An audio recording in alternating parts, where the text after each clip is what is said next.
अंगद गुरु अमरदास पद बंद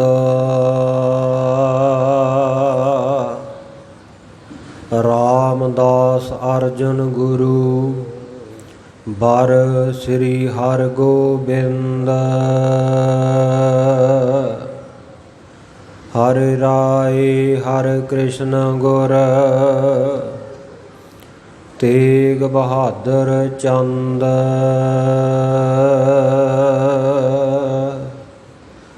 दसवें गोबिंद सिंह गुर नमो चरण अरविंद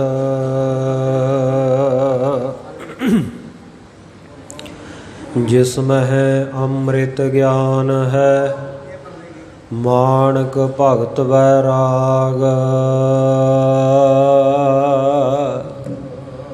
श्री गुरु ग्रंथ साहिब उदद बंदों कर अनुराग श्री गुर शब्द कमाए जिन जीते पंच विकार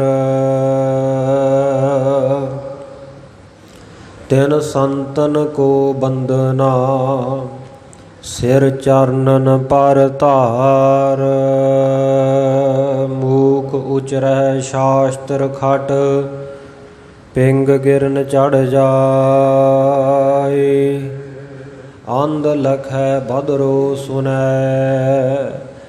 जो काल कृपा कराए सो कहो टल गुर सेवियै अहनिस सहज सुभाए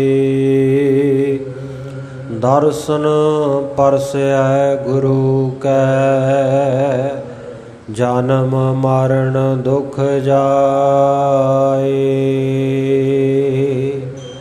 दर्शन परसै गुरु कै जन्म मरण दुख जाए।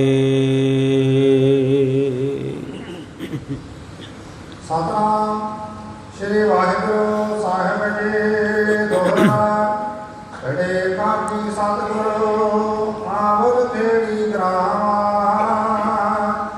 पहुँचे ते सब जाए तारा उतरे हित विश्राम दोहरा खड़े काकी सतगुरु आमल तेरी ग्राम। वाहिगुरु जी का खालसा वाहिगुरु जी की फतेह। सतगुरां दी साजी नवाजी गुरु प्यारे गुरु सवारी साध संगत जीओ जुगो जुग अटल गुरता गद्दी ते विराजमान दसां पातशाहियां दी आत्मक जोत प्रतख सतगुरु धन धन साहिब श्री गुरु ग्रंथ साहिब महाराज सच्चे पातशाह जी की पवित्र गोद अंदर बैठ के सतगुरां दे पवित्र स्थान गुरुद्वारा शहीद बाबा निहाल सिंह जी नगर तलन जिला जलंधर विखे बड़े अदब सत्कार दे सहित गुरु की कथा सुनने वास्ते जुड़ बैठे हाँ। सतगुर सच्चे पातशाह जी का सोहना सुंदर इतिहास जो चूड़ामणि कवि भाई साहब भाई संतोख सिंह जी ने अपनी कलम द्वारा लिखिया है कलमबद्ध किया है। तिस विचों पंजवीं रुत का इतिहास श्री गुरु गोबिंद सिंह साहब महाराज जी के जीवन का आपां पढ़ सुन विचार रहे हाँ। बीते कल सुनिया कि सतगुरु सच्चे पातशाह जी घोड़ा सवार हो के परिवार का कोई मैंबर नाल ना लिया कुछ कुछ सिखां दे समेत थानेसर की धरती ते सूरज ग्रहण के समय पहुँचे है। उत्थे सतगुर सच्चे पातशाह जी ने कईयां नूं निहाल किया जिन्हां दे विच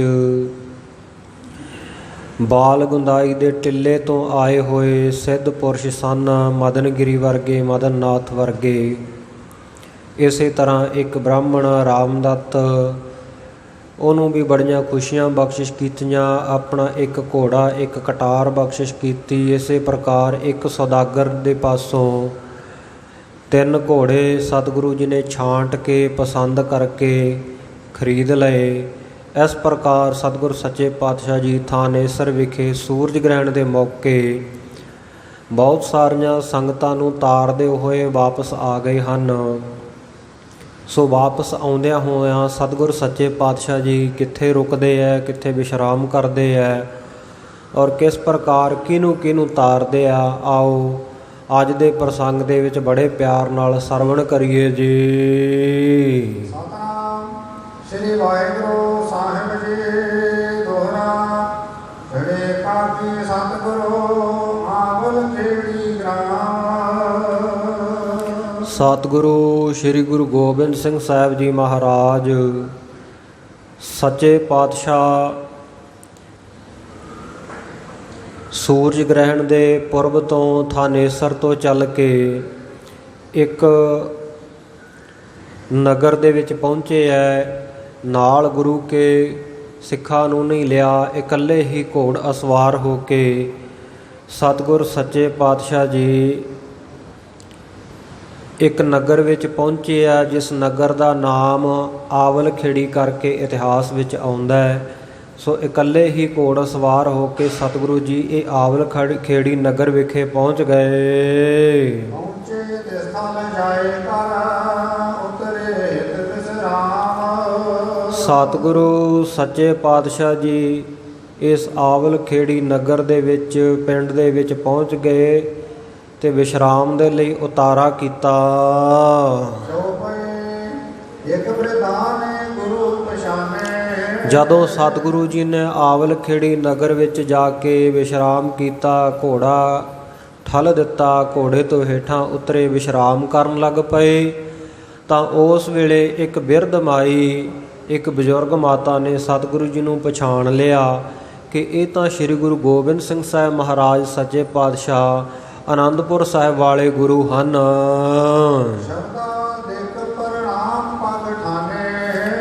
ਤੇ ਇਹਨੇ ਅਧਿਕ ਸ਼ਰਧਾ, ਬਹੁਤ ਸ਼ਰਧਾ ਭਾਵਨਾ ਧਾਰਨ ਕਰਕੇ ਸਤਿਗੁਰ ਸੱਚੇ ਪਾਤਸ਼ਾਹ ਜੀ ਦੇ ਚਰਨਾਂ ਉੱਤੇ ਆ ਕੇ ਨਮਸਕਾਰ ਕੀਤੀ। ਉਸ ਤੋਂ ਬਾਅਦ ਇਹਨੇ ਸਤਿਗੁਰ ਸੱਚੇ ਪਾਤਸ਼ਾਹ ਜੀ ਦੇ ਘੋੜੇ ਦੀਆਂ ਵਾਗਾਂ ਫੜ ਲਈਆਂ, ਘੋੜੇ ਨੂੰ ਫੜ ਲਿਆ।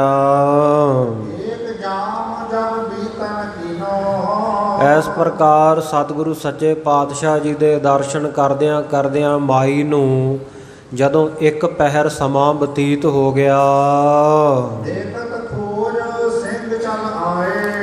ਇੱਧਰ ਸਤਿਗੁਰ ਸੱਚੇ ਪਾਤਸ਼ਾਹ ਜੀ ਦੇ ਪਿੱਛੇ ਪਿੱਛੇ ਖੋਜ ਲੱਭਦਿਆਂ ਹੋਇਆਂ, ਪੈੜ ਲੱਭਦਿਆਂ ਹੋਇਆਂ ਸਿੰਘ ਵੀ ਪਿੱਛੇ ਪਿੱਛੇ ਆ ਗਏ ਕਿ ਸਤਿਗੁਰ ਸੱਚੇ ਪਾਤਸ਼ਾਹ ਜੀ ਅੱਜ ਇਕੱਲੇ ਹੀ ਕਿੱਥੇ ਚਲੇ ਗਏ ਹਨ। ਸੋ ਲੱਭਦੇ ਲਭਾਉਂਦੇ ਗੁਰੂ ਕੇ ਸਿੰਘ ਵੀ ਪਹੁੰਚ ਗਏ। ਹਾਂ, ਬਹੁਤ ਸਾਰੇ ਸਿੱਖ ਸੇਵਕ ਅਰ ਸਮਾਜ ਸਮੁਦਾਇ, ਬਹੁਤ ਸਾਰਾ ਇਹਨਾਂ ਦੇ ਕੋਲੇ ਸਾਜੋ ਸਮਾਨ ਹੈ ਜਾਂ ਹੋਰ ਵੀ ਬਹੁਤ ਸਾਰੀਆਂ ਸੰਗਤਾਂ ਸਮੁਦਾਇ ਇਕੱਠ ਹੋ ਗਿਆ। ਜਦੋਂ ਬਹੁਤ ਸਾਰੀ ਸੰਗਤ ਗੁਰੂ ਕੇ ਸਿੰਘ ਸਤਿਗੁਰੂ ਸੱਚੇ ਪਾਤਸ਼ਾਹ ਜੀ ਦੇ ਕੋਲ ਆ ਗਏ ਤਾਂ ਉਸ ਵੇਲੇ ਹੱਥ ਜੋੜ ਕੇ ਇਸ ਬਿਰਧ ਮਾਈ ਨੇ, ਬਜ਼ੁਰਗ ਮਾਤਾ ਨੇ ਆਖਿਆ, ਮਹਾਰਾਜ ਸੱਚੇ ਪਾਤਸ਼ਾਹ ਜੀਓ, ਆਪ ਜੀ ਨੂੰ ਆਇਆ ਨੂੰ ਕਾਫੀ ਸਮਾਂ ਹੋ ਗਿਆ ਤੇ ਆਪ ਜੀ ਹੁਣ ਕੁਝ ਪ੍ਰਸ਼ਾਦਾ ਪਾਣੀ, ਕੋਈ ਭੋਜਨ ਛਕ ਲਵੋ। ਮਹਾਰਾਜ ਸੱਚੇ ਪਾਤਸ਼ਾਹ ਜੀ, ਮੈਂ ਬਿਲੰਬ ਦੇਰੀ ਨਹੀਂ ਲਾਵਾਂਗੀ, ਬਿਨਾਂ ਦੇਰੀ ਤੋਂ ਹੁਣੇ ਹੀ ਤਿਆਰੀ ਕਰਦੀ ਹਾਂ, ਤਿਆਰ ਕਰਕੇ ਲੈ ਆਉਂਦੀ ਹਾਂ। ਮਹਾਰਾਜ ਸੱਚੇ ਪਾਤਸ਼ਾਹ ਇੱਥੇ ਹੀ ਛਕ ਕੇ ਚਲੇ ਜਾਇਓ, ਉਸ ਤੋਂ ਬਾਅਦ ਅਸਵਾਰੀ ਕਰਨਾ, ਘੋੜ ਅਸਵਾਰ ਹੋ ਕੇ ਚਾਲਾ ਮਾਰਿਓ। ਉਸ ਮਾਤਾ ਦੀ ਸ਼ਰਧਾ ਭਾਵਨਾ ਨੂੰ ਦੇਖ ਕੇ ਕਲਗੀਧਰ ਸਤਿਗੁਰੂ ਸ੍ਰੀ ਗੁਰੂ ਗੋਬਿੰਦ ਸਿੰਘ ਸਾਹਿਬ ਮਹਾਰਾਜ ਕਹਿਣ ਲੱਗੇ, ਕਹਿਣ ਲੱਗੇ ਮਾਤਾ ਜੀ ਕੁਝ ਵਿਸ਼ੇਸ਼ ਨਵਾਂ ਤਿਆਰ ਕਰਨ ਦੀ ਲੋੜ ਨਹੀਂ, ਜੋ ਘਰ ਵਿੱਚ ਤਿਆਰ ਹੈ ਛਕਣ ਵਾਸਤੇ ਸੋ ਉਹੀ ਹੀ ਲੈ ਕੇ ਆ ਜਾਵੋ। ਸੋਨ ਬਿਰਦਾਰ ਤਤਕਾਲ ਸਿਧਾਰੇ। ਸਤਿਗੁਰੂ ਜੀ ਦੇ ਇਹ ਬਚਨ ਸੁਣ ਕੇ ਉਹ ਬਿਰਧਾ ਜਿਹੜੀ ਬਜ਼ੁਰਗ ਮਾਤਾ ਸੀ ਤਤਕਾਲ ਹੀ ਉਸੇ ਪਲ ਹੀ ਆਪਣੇ ਘਰ ਚਲੇ ਗਏ। ਵਾਸਨ ਦੁਗਧ ਉਠਾਇਓ ਭਾਰੇ।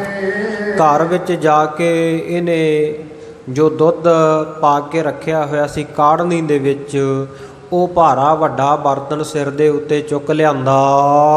ਨੇਕਰ ਮਦਰ ਸਹਿਜ ਤੈ ਆਏ। ਹਾਂ ਤੇ ਨਾਲ ਮਧੁਰ ਮਿੱਠਾ ਵੀ ਲੈ ਕੇ ਆਂਦਾ, ਗੁੜ ਸ਼ੱਕਰ ਜੋ ਵੀ ਉਸ ਵੇਲੇ ਹਾਜ਼ਰ ਸੀ ਉਹ ਵੀ ਨਾਲ ਹੀ ਲੈ ਆਏ। ਧਰਿਓ ਸਰਬ ਪ੍ਰਭ ਕੇ ਅਗਵਾਏ। ਸਭ ਕੁਝ ਲਿਆ ਕੇ ਪ੍ਰਭੂ ਪਰਮੇਸ਼ਰ ਸਰੂਪ ਸਤਿਗੁਰੂ ਸ੍ਰੀ ਗੁਰੂ ਗੋਬਿੰਦ ਸਿੰਘ ਸਾਹਿਬ ਮਹਾਰਾਜ ਜੀ ਦੇ ਅੱਗੇ ਰੱਖ ਦਿੱਤਾ। ਜੋਤ ਮਿਸ਼ਪਾਨ ਸੋ ਦੁਗਧ ਮਿਲਾਏ। ਹਾਂ ਮਿੱਠੇ ਦੇ ਸਹਿਤ ਮਿੱਠਾ ਪਾ ਕੇ ਉਹ ਦੁੱਧ ਜਿਹਦੇ ਵਿੱਚ ਬਹੁਤ ਸਾਰੀ ਕੜ ਕੜ ਕੇ ਉੱਤੇ ਮਲਾਈ ਆਈ ਹੋਈ ਸੀ ਨਾ ਉਹ ਵੀ ਸਤਿਗੁਰੂ ਜੀ ਨੂੰ ਪਾ ਕੇ ਦੇ ਦਿੱਤੀ। ਤਨ ਕੀਨਸ ਬਾਇਓ ਚੁਨਾਏ। ਹੁਣ ਜਿਸ ਬਰਤਨ ਦੇ ਵਿੱਚ ਜਿਸ ਬਾਟੇ ਵਿੱਚ ਜਿਸ ਛੰਨੇ ਵਿੱਚ ਦੁੱਧ ਪਾਇਆ ਹੋਇਆ ਹੈ ਤੇ ਮਾਤਾ ਹਵਾ ਝੱਲ ਝੱਲ ਕੇ ਉਸ ਨੂੰ ਸ਼ੀਤਲ ਕਰ ਰਹੀ ਹੈ, ਠੰਡਾ ਕਰ ਰਹੀ ਹੈ। ਸ੍ਰੀ ਪ੍ਰਭ ਕੋ ਪਰ ਦਿਓ ਕਟੋਰਾ। ਸਤਿਗੁਰ ਸੱਚੇ ਪਾਤਸ਼ਾਹ ਜੀ ਨੂੰ ਇਉਂ ਇੱਕ ਕਟੋਰਾ ਭਰ ਕੇ ਛੰਨਾ ਭਰ ਕੇ ਦੁੱਧ ਦਾ ਦਿੱਤਾ। ਕਰਿਓ ਪਾਨ ਰੁਚ ਜਿਤ ਕਸੋ ਸ਼ੋਰਾ। ਹਾਂ ਜਿੰਨੀ ਕੁ ਸਤਿਗੁਰ ਸੱਚੇ ਪਾਤਸ਼ਾਹ ਜੀ ਦੀ ਰੁਚੀ ਸੀ ਇੱਛਾ ਸੀ ਉਹਨਾਂ ਕੁ ਪਾਤਸ਼ਾਹ ਜੀ ਨੇ ਛਕ ਲਿਆ ਤੇ ਬਾਕੀ ਉਹ ਛੰਨੇ ਦੇ ਵਿੱਚ ਹੀ ਰਹਿਣ ਦਿੱਤਾ। ਵਿਸ਼ੇ ਕੀਨ ਸਭਨ ਹੀ ਪਾਨਾ। ਉਸ ਤੋਂ ਬਾਅਦ ਜਿਹੜਾ ਬਾਕੀ ਦੁੱਧ ਸੀ ਉਹ ਸਾਰੀਆਂ ਸਿੱਖ ਸੰਗਤਾਂ ਸਿੰਘਾਂ ਨੂੰ ਵਰਤਾਇਆ ਗਿਆ। ਸਾਰਿਆਂ ਨੇ ਪਾਨ ਕੀਤਾ, ਸਾਰਿਆਂ ਨੇ ਛਕ ਲਿਆ। ਹੁਣ ਸਿੰਘਨ ਬਿਖ ਬਾਗ ਬਖਾਨਾ। ਫਿਰ ਇਹਨਾਂ ਗੁਰੂ ਕੇ ਸਿੰਘਾਂ ਨੇ ਦੁੱਧ ਛਕਣ ਤੋਂ ਬਾਅਦ ਮਾਤਾ ਜੀ ਵੱਲ ਵੇਖ ਕੇ ਉਹਦੀ ਸ਼ਰਧਾ ਭਾਵਨਾ ਵੱਲ ਵੇਖ ਕੇ ਆਖਿਆ, ਸ਼ਰਧਾ ਘਣੀ ਪਿੱਖੀ ਸਮਾਏ। ਮਹਾਰਾਜ ਸੱਚੇ ਪਾਤਸ਼ਾਹ ਜੀ ਅਸੀਂ ਵੇਖਿਆ ਕਿ ਇਹ ਮਾਤਾ ਜੀ ਦੇ ਵਿੱਚ ਬਹੁਤ ਜ਼ਿਆਦਾ ਸ਼ਰਧਾ ਭਾਵਨਾ ਹੈ, ਬੜੀ ਇਹਦੀ ਸ਼ਰਧਾ ਭਾਵਨਾ ਨਜ਼ਰ ਆਈ ਹੈ। ਸੇਵਾ ਕਰੀ ਦੁਗਧ ਬਹੁ ਲਿਆਏ। ਵੇਖੋ ਕਿਵੇਂ ਇਹਨੇ ਭੱਜ ਭੱਜ ਕੇ ਸੇਵਾ ਕੀਤੀ ਹੈ, ਭੱਜ ਕੇ ਦੁੱਧ ਲੈ ਕੇ ਆਈ ਹੈ। ਸ੍ਰੀ ਮੁਖ ਤੇ ਬੋਲੇ ਮੁਸਕਾਤਾ। ਉਸ ਵੇਲੇ ਸਤਿਗੁਰੂ ਸ੍ਰੀ ਗੁਰੂ ਗੋਬਿੰਦ ਸਿੰਘ ਸਾਹਿਬ ਮਹਾਰਾਜ ਮੁਸਕਰਾਉਂਦਿਆਂ ਹੋਇਆਂ ਆਪਣੇ ਸ਼ੋਭਾਇਮਾਨ ਮੁਖਾਰਬਿੰਦ ਤੋਂ ਕਹਿਣ ਲੱਗੇ, ਉਦੇ ਸਿੰਘ ਸੁਣ ਇਸ ਕੀ ਬਾਤ। ਕਹਿਣ ਲੱਗੇ ਹੇ ਭਾਈ ਉਦੈ ਸਿੰਘ ਇਸ ਮਾਈ ਦੀ ਗੱਲ ਸੁਣ। ਉਦੈ ਸਿੰਘ ਜਿਹੜੇ ਭਾਈ ਬਚਿੱਤਰ ਸਿੰਘ ਜੀ ਦੇ ਵੱਡੇ ਭਰਾ ਸਨ ਜਿਨ੍ਹਾਂ ਨੇ ਹਾਥੀ ਦੇ ਨਾਗਣੀ ਮਾਰੀ ਸੀ, ਸੋ ਉਹ ਭਾਈ ਉਦੈ ਸਿੰਘ ਉਸ ਵੇਲੇ ਹਾਜ਼ਰ ਸਨ। ਉਹਨਾਂ ਨੂੰ ਸੰਬੋਧਨ ਹੋ ਕੇ ਸਤਿਗੁਰੂ ਜੀ ਇਹ ਮਾਤਾ ਜੀ ਬਾਰੇ ਦੱਸਣ ਲੱਗੇ। ਦਿਨ ਥੋਰਨ ਕਾਇਆ ਇਹ ਤਿਆਗੈ। ਕਹਿੰਦੇ ਬਹੁਤ ਥੋੜੇ ਦਿਨ ਰਹਿ ਗਏ ਆ ਇਹ ਮਾਤਾ ਦੀ ਆਰਜਾ ਦੇ, ਥੋੜੇ ਦਿਨਾਂ ਤੱਕ ਹੀ ਇਹ ਸਰੀਰ ਛੱਡ ਜਾਵੇਗੀ। ਜਟ ਸਦਨ ਜਨਮੈ ਬੜ ਭਾਗ ਹੈ। ਉਸ ਤੋਂ ਬਾਅਦ ਇਹਦਾ ਦੁਬਾਰਾ ਜਨਮ ਹੋਏਗਾ, ਜ਼ਿਮੀਂਦਾਰਾਂ ਦੇ ਘਰ ਦੇ ਵਿੱਚ ਵੱਡਿਆਂ ਭਾਗਾਂ ਵਾਲੀ ਹੋ ਕੇ ਜਨਮੇਗੀ। ਤਬ ਇਸ ਤੇ ਇੱਕ ਸਿੱਧ ਜਨਮੈ ਹੈ। ਜਦੋਂ ਉਸ ਜ਼ਿਮੀਂਦਾਰਾਂ ਦੇ ਘਰ ਦੇ ਵਿੱਚ ਇਹ ਪੈਦਾ ਹੋਈ, ਵੱਡੀ ਹੋਈ, ਜਵਾਨ ਹੋਈ, ਇਹਦਾ ਵਿਆਹ ਹੋ ਜਾਵੇਗਾ ਤੇ ਉਸ ਤੋਂ ਬਾਅਦ ਇਹਦੇ ਪੇਟੋਂ ਇੱਕ ਸਿੱਧ ਪੁਰਖ ਜਨਮ ਲਵੇਗਾ ਜੰਮਣ ਜਤੀ ਨਾਮ ਤਿਸ ਹੈ। ਤੇ ਉਸ ਸਿੱਧ ਪੁਰਖ ਦਾ ਨਾਮ ਜੰਮਣ ਜਤੀ ਹੋਵੇਗਾ। ਮਾਨਨੀਏ ਸਭ ਲੋਕਨ ਕਰਾ। ਹਾਂ ਤੇ ਸਾਰੇ ਲੋਕ ਉਹਨੂੰ ਮੰਨਿਆ ਕਰਨਗੇ, ਉਹਦੀ ਪੂਜਾ ਪ੍ਰਤਿਸ਼ਠਾ ਹੋਵੇਗੀ, ਬਹੁਤ ਲੋਕਾਂ ਦੇ ਵਿੱਚ ਮੰਨਿਆ ਪਰਮੰਨਿਆ ਸਿੱਧ ਹੋਵੇਗਾ। ਵਚਨ ਸ਼ਕਤ ਤਰ ਗੁਣ ਵਡੇਰਾ। ਤੇ ਉਹਦੇ ਬਚਨਾਂ ਦੇ ਵਿੱਚ ਬੜੀ ਸ਼ਕਤੀ ਹੋਵੇਗੀ। ਜਿਹੜਾ ਵੀ ਬਚਨ ਕਰਿਆ ਕਰੇਗਾ ਯਥਾਰਥ ਔਰ ਸੱਚਾ ਕਰਿਆ ਕਰੇਗਾ ਤੇ ਉਹਦੇ ਬਚਨ ਜਿਹੜੇ ਸੁਤੇ ਸਿੱਧ ਹੀ ਸੱਤ ਹੋਇਆ ਕਰਨਗੇ। ਸੋ ਗੁਣਨ ਵਡੇਰਾ ਬਹੁਤ ਵੱਡਾ ਗੁਣਾਂ ਦਾ ਖਜ਼ਾਨਾ ਹੋਵੇਗਾ, ਗੁਣੀ ਹੋਵੇਗਾ। ਚਰਚ ਉਦੈ ਸਿੰਘ ਸੁਮ ਹਵੈ ਕੈ।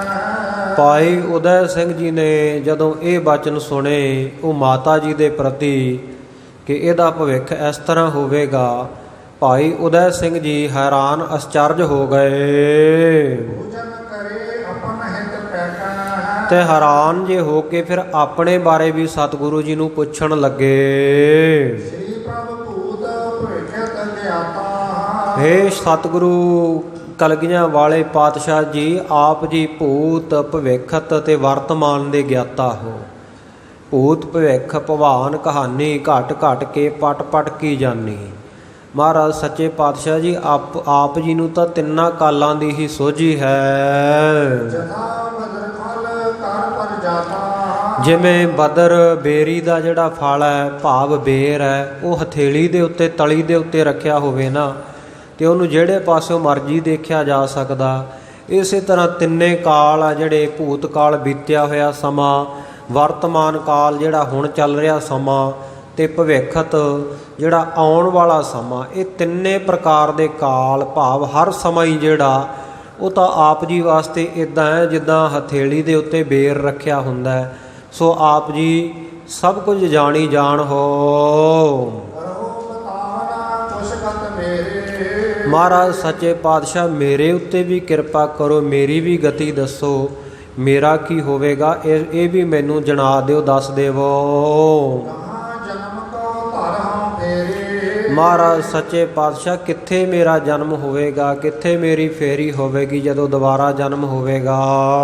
ਪ੍ਰਿਯ ਸੇਵਕ ਤੇ ਸੁਨਤ ਉਚਾਰੇ ਆਪਣੇ ਪਿਆਰੇ ਸੇਵਕ ਭਾਈ ਉਦੈ ਸਿੰਘ ਜੀ ਤੋਂ ਇਹ ਬਚਨ ਸੁਣ ਕੇ ਸਤਿਗੁਰੂ ਜੀ ਕਹਿਣ ਲੱਗੇ, ਪੰਥ ਖਾਲਸੇ ਕੀ ਸਿਰਦਾਰੇ ਕਹਿਣ ਲੱਗੇ ਭਾਈ ਉਦੈ ਸਿੰਘ, ਸਾਡੀ ਤੇਰੇ ਉੱਤੇ ਖੁਸ਼ੀ ਹੈ, ਗੁਰੂ ਨਾਨਕ ਦੇ ਘਰ ਦੇ ਵਿੱਚੋਂ ਤੈਨੂੰ ਪੰਥ ਖਾਲਸੇ ਦੀ ਸਰਦਾਰੀ ਬਖਸ਼ਿਸ਼ ਮਿਲ ਗਈ ਹੈ। ਚਾਰ ਬਾਰ ਲੈ ਕਰ ਹੋਏ ਮਲ ਮਾਲਕ ਹਾਂ ਕਹਿੰਦੇ ਇੱਕ ਵਾਰੀ ਨਹੀਂ, ਇਹ ਜਿਹੜੀ ਸਰਦਾਰੀ ਦਾ ਮਾਲਕ ਪੰਥ ਖਾਲਸੇ ਦਾ ਜਥੇਦਾਰ ਤੂੰ 4 ਵਾਰ ਬਣੇਗਾ ਕਰੇ ਰਾਜ ਭਾਰੀ ਮੈਂ ਪਾਲਿਕ ਤੇ ਬਹੁਤ ਭਾਰਾ ਰਾਜ ਤੇਰਾ ਵੱਡਾ ਰਾਜ ਹੋਵੇਗਾ, ਮਹਿ ਪਾਲਕ ਵੱਡਾ ਰਾਜਾ ਬਣੇਗਾ।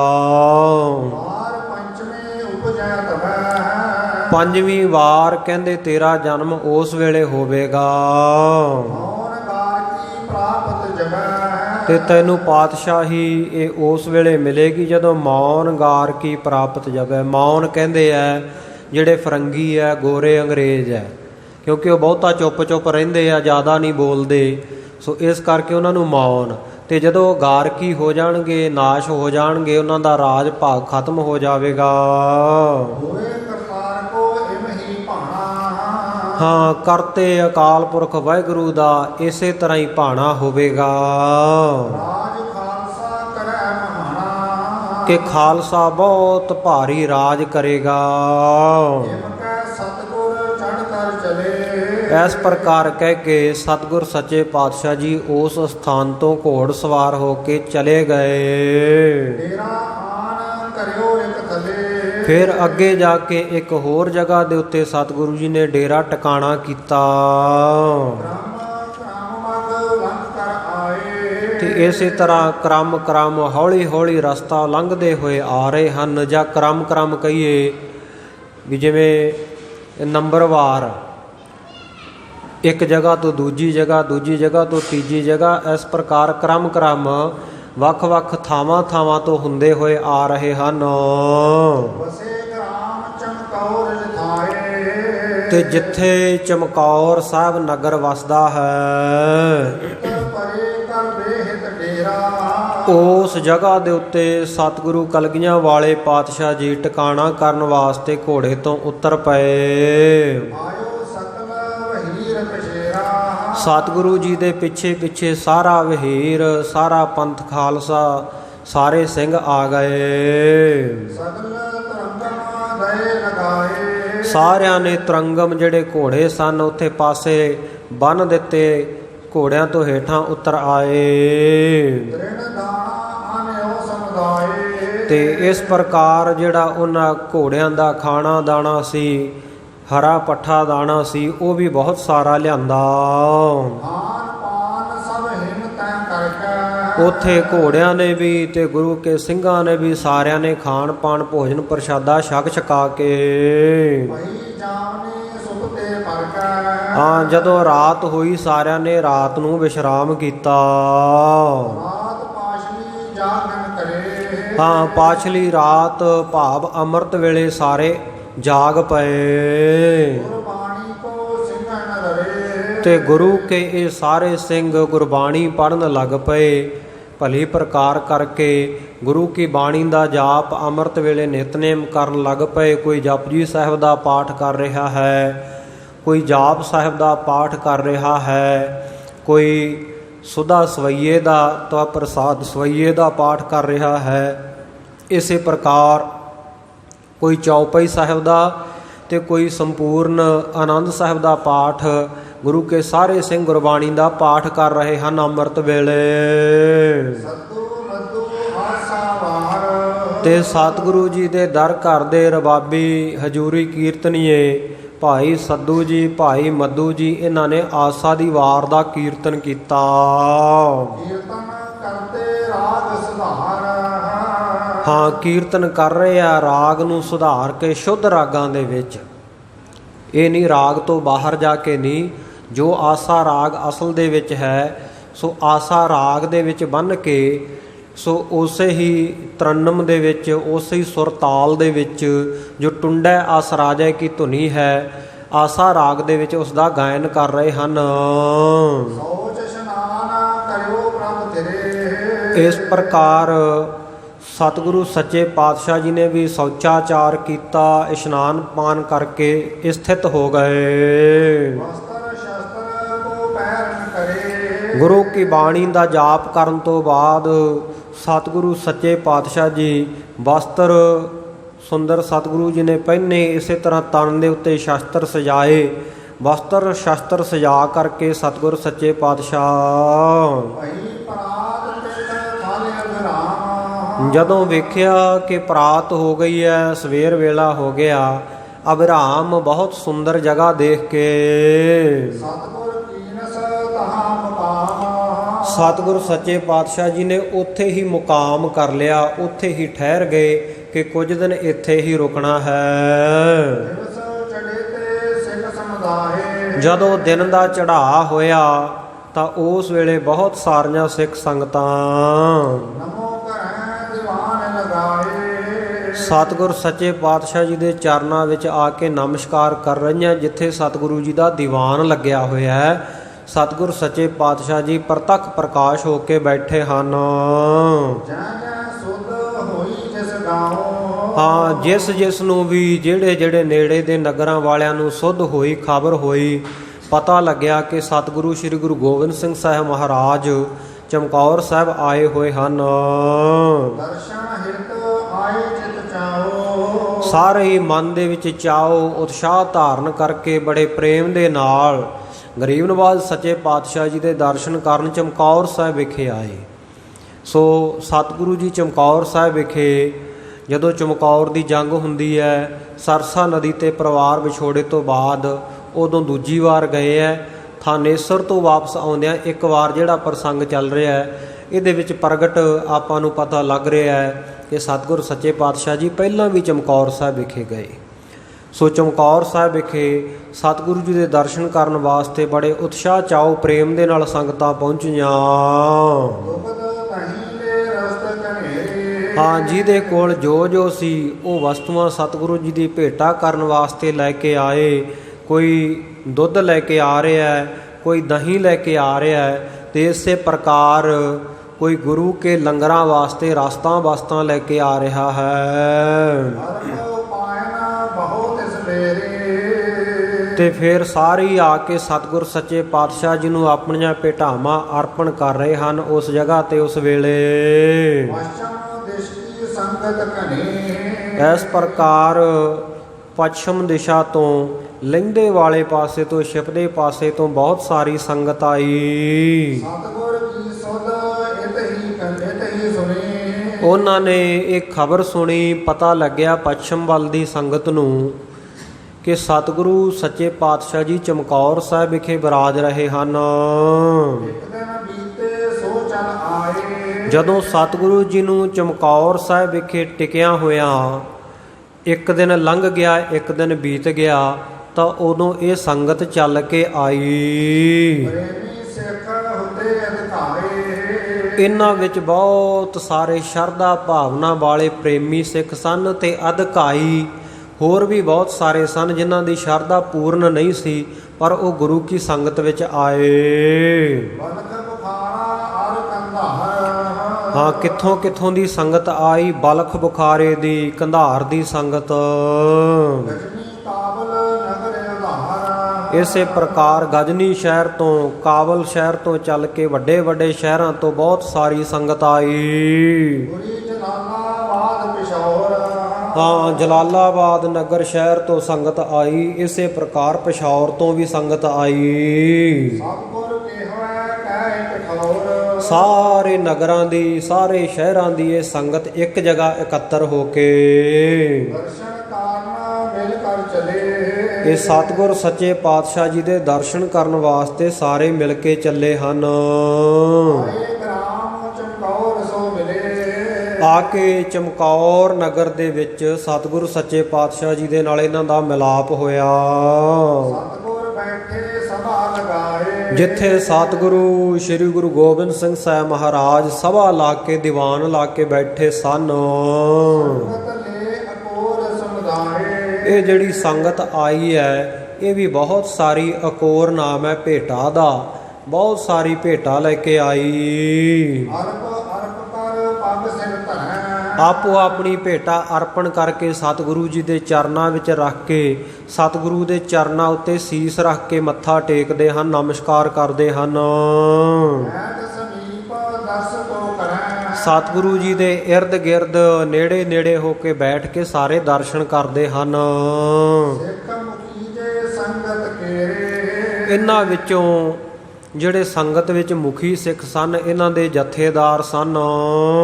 ਬਾਤ ਜੋਰ ਬੋਲੇ ਤਿਸ ਮੇਰੇ। ਸਤਿਗੁਰੂ ਜੀ ਦੇ ਦਰਸ਼ਨ ਕਰਨ ਤੋਂ ਬਾਅਦ ਉਸ ਵੇਲੇ ਹੱਥ ਜੋੜ ਕੇ ਕਹਿਣ ਲੱਗੇ, ਪ੍ਰਭ ਜੀ ਦਰਸ਼ਨ ਹੋਇਓ ਭਲੇ। ਕਹਿੰਦੇ ਮਹਾਰਾਜ ਸੱਚੇ ਪਾਤਸ਼ਾਹ ਜੀ ਬਹੁਤ ਭਲਾ ਹੋਇਆ, ਬਹੁਤ ਚੰਗਾ ਹੋਇਆ, ਆਪ ਜੀ ਦੇ ਦਰਸ਼ਨ ਹੋ ਗਏ। ਗੁਰ ਘਰ ਤੇ ਬਖਸ਼ਿਸ਼ ਕੁਛ ਮਿਲੇ। ਹਾਂ, ਅਸੀਂ ਤਾਂ ਆਨੰਦਪੁਰ ਸਾਹਿਬ ਵੱਲ ਜਾਣਾ ਸੀ, ਪਰ ਚਲੋ ਖੈਰ ਰਸਤੇ ਵਿੱਚ ਹੀ ਆਪ ਜੀ ਦੇ ਦਰਸ਼ਨ ਹੋ ਗਏ। ਭਲੀ ਗੱਲ ਹੋਈ ਹੈ, ਚੰਗੀ ਗੱਲ ਹੋਈ ਹੈ। ਤੇ ਮਹਾਰਾਜ ਸੱਚੇ ਪਾਤਸ਼ਾਹ ਹੁਣ ਸਾਨੂੰ ਗੁਰੂ ਘਰ ਤੋਂ ਕੋਈ ਬਖਸ਼ਿਸ਼ ਹੋਵੇ। ਕਹਿਰੋ ਸ੍ਰੀ ਗੁਰ ਬਾਕ ਲਾਵੈ। ਜਦੋਂ ਸਤਿਗੁਰੂ ਜੀ ਨੇ ਦੇਖਿਆ ਕਿ ਹੁਣ ਬਖਸ਼ਿਸ਼ ਲੈ ਕੇ ਵਾਪਸ ਜਾਣਾ ਚਾਹੁੰਦੇ ਆ, ਬਹੁਤ ਜਲਦੀ ਦੇ ਨਾਲ ਕਾਹਲੀ ਕਰਦੇ ਆ, ਤਾਂ ਸਤਿਗੁਰੂ ਨੇ ਬਚਨ ਕੀਤਾ ਕਿ ਭਾਈ ਠਹਿਰੋ, ਹੁਣੇ ਨਹੀਂ ਜਾਣਾ, ਤੁਸੀਂ ਠਹਿਰ ਜਾਵੋ।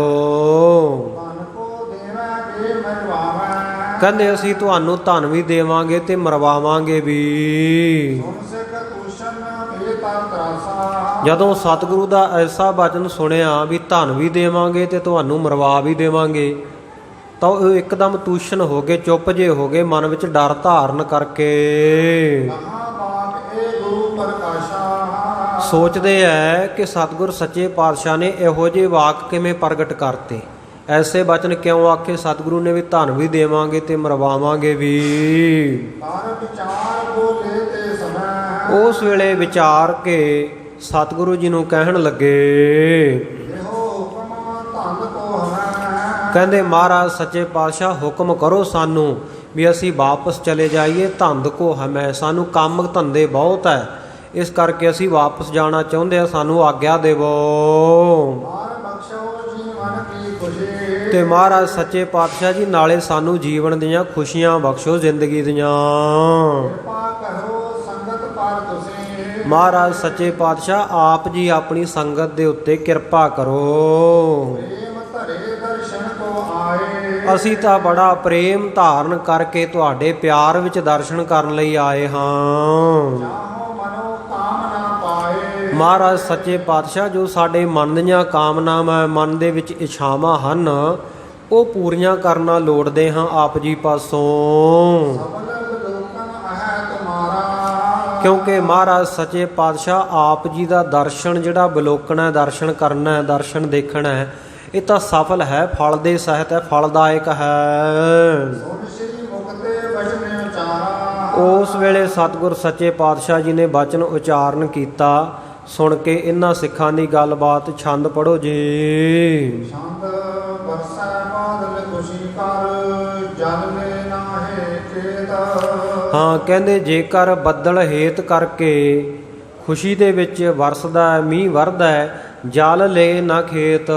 ਜਿਹੜਾ ਖੇਤ ਹੈ, ਜਿਸ ਖੇਤ ਵਿੱਚ ਮੀਂਹ ਪੈਂਦਾ ਹੈ ਤੇ ਉਹ ਬੱਦਲਾਂ ਦੇ ਜਲ ਨੂੰ, ਮੀਂਹ ਦੇ ਜਲ ਨੂੰ ਲਵੇ ਹੀ ਨਾ, ਭਾਵ ਉਹਦਾ ਕੋਈ ਵੱਟ ਬੰਨਾ ਹੋਵੇ ਹੀ ਨਾ, ਸਾਰਾ ਪਾਣੀ ਬਾਹਰ ਜਾਵੇ, ਤੇ ਇਹਦੇ ਵਿੱਚ ਬੱਦਲਾਂ ਦਾ ਕੀ ਕਸੂਰ ਹੈ। ਚਾਦਰਿਕ ਚੁਬਕਾ ਹੋਏ ਰਹਿਓ ਕਿਆ ਬਾਦਲ ਹੇਤ। ਬੱਦਲ ਦਾ ਮੋਹਲੇ ਧਾਰ ਵਰਸਦਾ ਹੈ, ਵਰ ਰਿਹਾ ਹੈ ਮੀਂਹ ਸਵੰਤੀ ਬੂੰਦਾਂ ਦੇ ਸਹਿਤ, ਪਰ ਜਿਹੜਾ ਚਾਤਰਿਕ ਪ੍ਰਯੋਗ ਕਰਕੇ ਸਵੰਤੀ ਬੂੰਦ ਨੂੰ ਤਰਸਦਾ ਰਹਿੰਦਾ, ਕੁਰਲਾਉਂਦਾ ਰਹਿੰਦਾ, ਤੇ ਜੇ ਕਹਿੰਦੇ ਉਹ ਬਾਰਿਸ਼ ਪੈਣ ਵੇਲੇ ਆਪਣਾ ਮੂੰਹ ਬੰਦ ਕਰ ਲਵੇ ਤੇ ਫਿਰ ਕਹਿੰਦੇ ਜਿਹੜਾ ਬੱਦਲਾਂ ਦਾ ਹੇਤ ਕੀ ਕਰੇਗਾ, ਬੱਦਲਾਂ ਦਾ ਵਰਨਾ ਉੱਥੇ ਕੀ ਕਰੇਗਾ।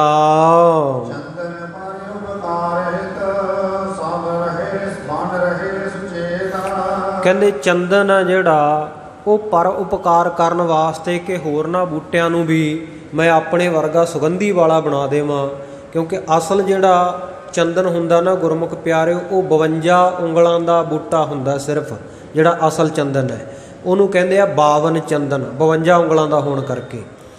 ਸੋ ਬਾਕੀ ਦਾ ਜਿਹੜਾ ਚੰਦਨ ਹੁੰਦਾ ਉਹਦੇ ਆਸੇ-ਪਾਸੇ ਦੀ ਬਨਸਪਤੀ, ਉਹ ਉਹਦੀ ਸੁਗੰਧੀ ਦੇ ਨਾਲ ਹੀ ਚੰਦਨ ਬਣ ਜਾਂਦਾ, ਉਹਦੇ ਵਿੱਚ ਸੁਗੰਧੀ ਪੈਦਾ ਹੋ ਜਾਂਦੀ ਹੈ। ਤੇ ਅਸਲ ਜਿਹੜਾ 52 ਚੰਦਨ ਹੈ ਉਹ ਪਰਉਪਕਾਰ ਕਰਦਾ ਹੈ, ਵੀ ਆਪਣੇ ਨੇੜਲੇ ਤੇੜਲੇ ਜਿੰਨੇ ਫੁੱਲ ਬੂਟੇ ਬਿਰਛ ਹੁੰਦੇ ਆ ਉਹਨਾਂ ਨੂੰ ਵੀ ਆਪਣੇ ਵਰਗਾ ਚੰਦਨ ਬਣਾ ਦਿੰਦਾ ਹੈ, ਉਹਨਾਂ ਵਿੱਚ ਖੁਸ਼ਬੂ ਪੈਦਾ ਕਰ ਦਿੰਦਾ ਹੈ। ਤੇ ਜਿਹੜਾ ਉਹ ਅਸਲ 52 ਚੰਦਨ ਹੈ, ਜੇ ਉਹ ਪਰ ਉਪਕਾਰ ਕਰੇ ਹਿਤ ਕਰਕੇ ਤੇ ਉਧਰ ਬਨ ਰਹੇ ਸੁਚੇਤ, ਜਿਹੜਾ ਬਾਂਸ ਹੈ ਉਹ ਸੁਚੇਤ ਹੋਇਆ ਰਹੇ ਵੀ ਮੈਂ ਨਹੀਂ ਇਹ ਤੋਂ ਸੁਗੰਧੀ ਲੈਣੀ, ਸੋ ਉਹ ਸੁਚੇਤ ਹੋਵੇ ਹੀ ਨਾ, ਇਸ ਗੱਲ ਦੇ ਵੱਲ ਧਿਆਨ ਹੀ ਨਾ ਦੇਵੇ ਕਿ ਮੈਂ ਸੁਗੰਧੀ ਨਹੀਂ ਲੈਣੀ, ਤੇ ਫਿਰ ਉਹ 52 ਚੰਦਨ ਦਾ ਪਰ ਉਪਕਾਰ ਕੀਤਾ ਹੋਇਆ ਕੀ ਕਰੇਗਾ। ਗੰਗਾ ਪਾਪਾਂ ਦੂਰ ਹਿਤ ਕਿਆ ਨਿਆਏ ਅਦੇਤ।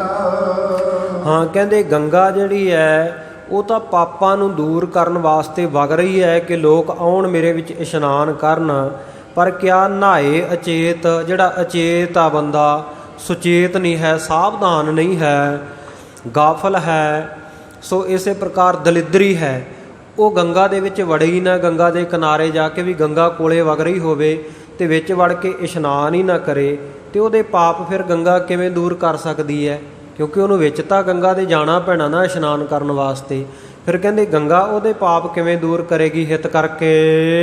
ਗੁਰੂ ਵਿਚਾਰਾ ਕਿਆ ਕਰੈ ਸਿੱਖ ਫਸਿਆ ਏਤ। ਇਸੇ ਪ੍ਰਕਾਰ ਸਤਿਗੁਰ ਸੱਚੇ ਪਾਤਸ਼ਾਹ ਜੀ ਕਹਿੰਦੇ ਵਿਚਾਰਵਾਨ ਗੁਰੂ, ਗੁਰੂ ਵਿਚਾਰਾ, ਚੰਗੀਆਂ ਸ਼ੁਭ ਵਿਚਾਰਾਂ ਵਾਲਾ ਗੁਰੂ ਕੀ ਕਰੇਗਾ, ਜੇਕਰ ਉਹਦੇ ਸਿੱਖ ਆ ਜਿਹੜੇ ਉਹ ਫਸੇ ਹੋਏ ਹਨ ਏਤ, ਇੱਥੇ ਹੀ ਇਸ ਜਿਹੜੇ ਲੋਕ ਦੇ ਸੁੱਖਾਂ ਦੇ ਵਿੱਚ ਹੀ, ਇੱਥੋਂ ਦੇ ਲਾਲਚਾਂ ਦੇ ਵਿੱਚ ਹੀ ਫਸੇ ਹੋਏ ਆ, ਤੇ ਫਿਰ ਗੁਰੂ ਉਹਨਾਂ ਦਾ ਕੀ ਕਰੇ। ਮਿੱਠਾ ਦੇਵੈ ਬਾਲ ਨੂੰ ਉਹ ਮੰਗੈ ਰੇਤ। ਮਾਂ ਜਿਹੜੀ ਹੈ ਉਹ ਬੱਚੇ ਨੂੰ ਮਿੱਠਾ ਦਿੰਦੀ ਹੈ, ਕੋਈ ਸ਼ੱਕਰ, ਕੋਈ ਖੰਡ ਜਾਂ ਕੋਈ ਮਠਿਆਈ ਉਹਨੂੰ ਖਾਣ ਨੂੰ ਦਿੰਦੀ ਹੈ, ਪਰ ਬਾਲਕ ਉਹ ਲਵੇ ਨਾ ਤੇ ਉਹ ਰੇਤਾ ਮੰਗੇ। ਘੜਾ ਲੱਜ ਹੱਥ ਖਸਮ ਦੇ ਕਿਆ ਕੂਪ ਨਾ ਦੇਤ। ਹਾਂ, ਕਹਿੰਦੇ ਘੜਾ ਵੀ ਹੱਥ ਵਿੱਚ ਹੈ, ਡੋਲ ਵੀ ਹੱਥ ਵਿੱਚ ਹੈ, ਤੇ ਲੱਜ ਰੱਸਾ ਵੀ ਹੱਥ ਵਿੱਚ ਹੈ, ਖੂਹ ਵਿੱਚ ਲਟਕਾਉਣ ਵਾਲਾ ਕਿਸੇ ਬੰਦੇ ਦੇ, ਪਰ ਕਹਿੰਦੇ ਉਹਨੂੰ ਖੂਹ ਦੇ ਵਿੱਚ ਲਟਕਾਵੇ ਹੀ ਨਾ ਤੇ ਆਖੀ ਜਾਵੇ ਖੂਹ ਮੈਨੂੰ ਪਾਣੀ ਨਹੀਂ ਦਿੰਦਾ, ਕਿਆ ਕੂਪ ਨਾ ਦੇ, ਤੇ ਕਹਿੰਦੇ ਫਿਰ ਕੀ ਉਹਨੂੰ ਪਾਣੀ ਦੇਵੇਗਾ ਬਾਹਰ ਖੜੇ ਨੂੰ, ਕਹਿੰਦੇ ਕਦੇ ਵੀ ਨਹੀਂ ਦੇ ਸਕਦਾ।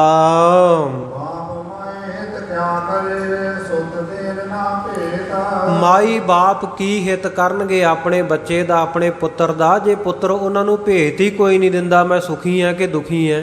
ਮਾਂ ਬਾਪ ਉਹਦਾ ਹਿਤ ਕਿਵੇਂ ਕਰਨਗੇ ਵੀ ਮੈਂ ਕਿਸੇ ਸਮੱਸਿਆ 'ਚ ਫਸਿਆ ਹੋਇਆ, ਮੈਂ ਸੁਖੀ ਹਾਂ, ਮੈਂ ਦੁਖੀ ਹਾਂ, ਮੈਂ ਕਿਸੇ ਆਹ ਗੱਲ ਦੇ ਵਿੱਚ ਫਸ ਗਿਆ, ਤੇ ਉਹ ਕਿਵੇਂ ਉਹਦੀ ਮਦਦ ਕਰਨਗੇ, ਕਿਵੇਂ ਉਹਦਾ ਹਿਤ ਕਰਨਗੇ।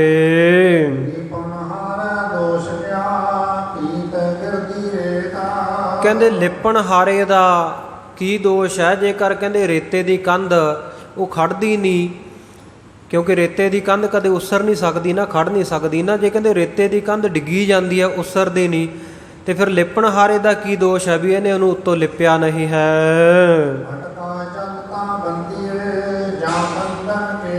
ਹਾਂ ਕਹਿੰਦੇ ਜਲ ਵਗਦਾ ਹੋਵੇ, ਨਦੀ ਨਾਲਾ ਦਰਿਆ ਵਗਦਾ ਹੋਵੇ, ਕਹਿੰਦੇ ਤਾਂ ਬੰਦੀਏ, ਉਹਨੂੰ ਬੰਨ ਮਾਰ ਕੇ ਤਾਂ ਰੋਕੀਏ। ਜਾਂ ਬੰਧਨ ਨਕੇਤ, ਜੇ ਆਪਾਂ ਉਹ ਜਗ੍ਹਾ ਦੇ ਉੱਤੇ ਘਰ ਪਾਉਣਾ ਹੋਵੇ, ਜਾਂ ਬੰਧ ਨਕੇਤ ਉੱਥੇ ਘਰ ਪਾਉਣਾ ਹੋਵੇ, ਜਦੋਂ ਕਰਨਾ ਹੀ ਕੁਛ ਨਹੀਂ, ਫਿਰ ਦਰਿਆ ਨੂੰ ਬੰਨ ਮਾਰਨ ਦਾ ਫਾਇਦਾ ਕੀ ਹੈ?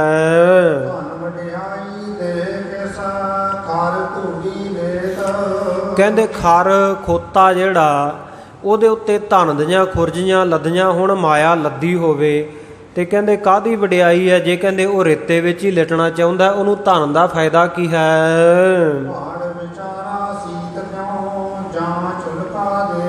ਪਹਾੜ ਜਿਹੜਾ ਭੱਠਾ ਹੈ, ਭੱਠ ਵਿਚਾਰਾ ਉਹ ਸ਼ੀਤਲ ਕਿਵੇਂ ਹੋਵੇ, ਠੰਡਾ ਕਿਵੇਂ ਹੋਵੇ, ਜਾਂ ਝੁਲਕਾ ਦੇ, ਕਹਿੰਦੇ ਜਿਹੜਾ ਝੁਲਕਾ ਉਹਦੇ ਵਿੱਚ ਝੋਕਾ ਲਾਉਣ ਵਾਲਾ, ਉਹ ਥੱਲੇ ਝੋਕ ਰਿਹਾ ਬਾਲਣ ਵਾਰ-ਵਾਰ, ਉਹਦੇ ਤੇ ਭੱਠ ਕਿਵੇਂ ਠੰਡਾ ਹੋਵੇਗਾ?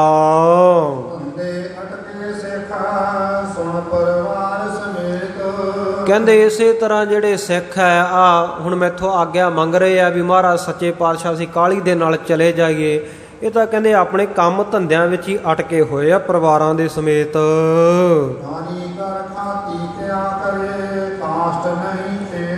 ਕਹਿੰਦੇ ਕਾਰੀਗਰ ਜਿਹੜਾ ਤਰਖਾਣ ਹੈ, ਖਾਤੀ, ਉਹ ਕਹਿੰਦੇ ਕੀ ਬਣਾ ਕੇ ਦੇ ਦੇਵੇਗਾ ਜਦੋਂ ਖੇਤ ਵਿੱਚ ਕੋਈ ਦਰਖਤ ਹੀ ਨਹੀਂ ਹੈ, ਲੱਕੜ ਹੀ ਨਹੀਂ ਹੈ ਉਹਦੇ ਕੋਲੇ।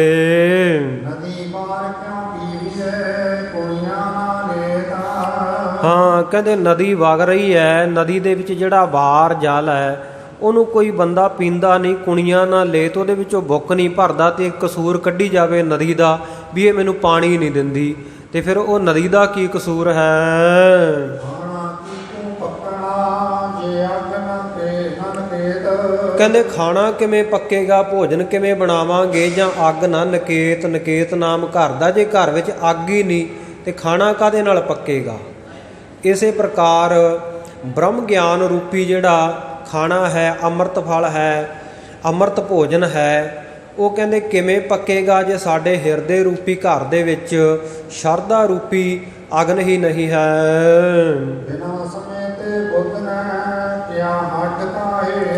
ਕਹਿੰਦੇ ਹੱਠ ਕਰਕੇ, ਜਿੱਦ ਕਰਕੇ ਹੇਤ ਕਿਵੇਂ ਕਰੇਗਾ ਬੰਦਾ? ਹੱਠ ਦਾ ਹੇਤ ਕੀ ਹੈ? ਹੱਠ ਦਾ ਕਾਰਨ ਕੀ ਹੈ?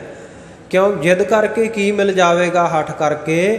ਕਿਉਂਕਿ ਜਿਹੜੀ ਸਦ ਬੁੱਧੀ ਹੈ, ਸੋ ਚੰਗੀ ਬੁੱਧੀ ਹੈ, ਇਹ ਤਾਂ ਕਹਿੰਦੇ ਸਮਾਂ ਆਉਣ 'ਤੇ ਹੀ, ਜਿੰਨਾ ਜਿੰਨਾ ਵੱਡਾ ਹੁੰਦਾ ਜਾਵੇਗਾ ਓਨਾ ਓਨਾ ਸਿਆਣਾ ਹੁੰਦਾ ਜਾਵੇਗਾ। ਸਮਾਂ ਆਉਣ 'ਤੇ ਹੀ ਬੁੱਧੀ ਦੀ ਪ੍ਰਾਪਤੀ, ਚੰਗੇ ਗਿਆਨ ਦੀ ਪ੍ਰਾਪਤੀ ਹੋ ਸਕਦੀ ਹੈ, ਹੱਠ ਕਰਕੇ ਨਹੀਂ।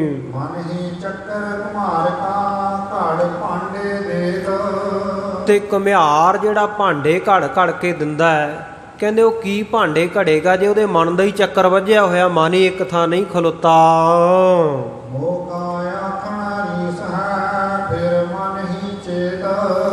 ਸੋ ਇਸੇ ਪ੍ਰਕਾਰ ਕਹਿੰਦੇ ਮੂੰਹ ਤੋਂ ਕਹਿਣਾ ਰੀਸੋ ਰੀਸੀ, ਕਹਿੰਦੇ ਉਹ ਕੀ ਮਾਇਨੇ ਰੱਖਦਾ, ਕੀ ਅਰਥ ਰੱਖਦਾ ਹੈ?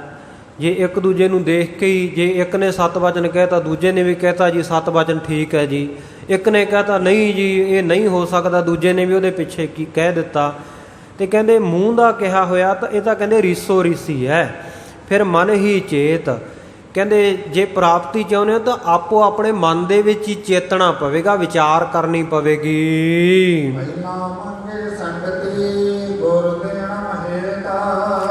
ਹਾਂ ਸੋ ਕਹਿੰਦੇ ਸੰਗਤ ਦੇ ਵਿੱਚ ਆ ਕੇ ਗੁਰੂ ਕਾ ਸਿੱਖ ਜਦੋਂ ਮੰਗਦਾ ਹੈ, ਗੁਰ ਦੇਣ ਮਹੇਤ, ਗੁਰੂ ਦੇਣ ਵਾਲਾ ਹੈ। ਪਰ ਕਹਿੰਦੇ ਭਾਈ ਤੁਸੀਂ ਪਹਿਲਾਂ ਹੀ, ਹਲੇ ਤਾਂ ਆਏ ਬਾਅਦ ਵਿੱਚ ਆ, ਪਹਿਲਾਂ ਹੀ ਆਗਿਆ ਮੰਗਣ ਲੱਗ ਪਏ ਕਿ ਸਤਿਗੁਰੂ ਜੀ ਸਾਨੂੰ ਛੁੱਟੀ ਦੇ ਦਿਓ, ਆਗਿਆ ਦੇ ਦਿਓ, ਤੇ ਗੁਰ ਦੇਣ ਮਹੇਤ, ਗੁਰੂ ਤੋਂ ਹੇਤ ਕਰਕੇ ਮੰਗਦੇ ਹੋ ਤੁਸੀਂ, ਮਹਾਰਾਜ ਸੱਚੇ ਪਾਤਸ਼ਾਹ ਸਾਨੂੰ ਗੁਰੂ ਘਰ ਦੀ ਬਖਸ਼ਿਸ਼ ਕਰ ਦਿਓ। ਸਤਿਗੁਰੂ ਕਹਿੰਦੇ ਕਰਮ ਕੜਾਕਾ ਹਾਥ ਕਾ, ਜਿਹੜਾ ਤੁਹਾਡੇ ਕਰਮਾਂ ਦੀ ਚਪੇੜ ਆ ਨਾ, ਉਹ ਤਾਂ ਤੁਸੀਂ ਆਪਣੇ ਹੱਥੀਂ ਆਪਣੇ ਮੂੰਹ ਦੇ ਉੱਤੇ ਮਾਰ ਕੇ ਆਪਣੇ ਮੂੰਹ ਨੂੰ ਸੇਤ ਚਿੱਟਾ ਬੱਗਾ ਫੂਸ ਕਰ ਲਿਆ ਹੈ।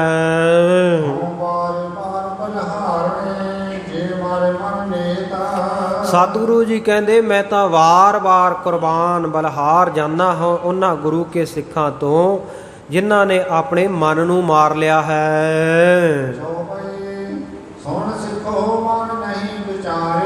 ਹੇ ਗੁਰੂ ਕੇ ਸਿੱਖੋ, ਤੁਸੀਂ ਸੁਣ ਕੇ ਨਾ ਮੇਰੇ ਬਚਨ ਮਨ ਦੇ ਵਿੱਚ ਇਹਨਾਂ ਦੀ ਵਿਚਾਰ ਨਹੀਂ ਕੀਤੀ।